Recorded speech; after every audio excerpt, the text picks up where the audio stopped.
చెలి మనసే శివధనుసైనది, తొలి చూపుల వశమైనది, బలపు స్వయంవరమైనప్పుడు గెలువనిది ఏది?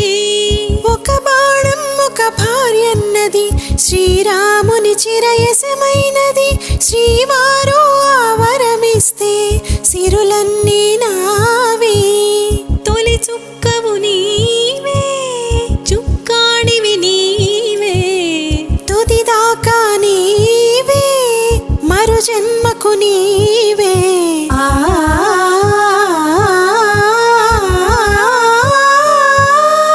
రాముడు అనుకోలేదు జానకి పతి కాగలనని ఆనాడు, జానకి కలగనలేదు రాముని సతి కాగలనని నాడు.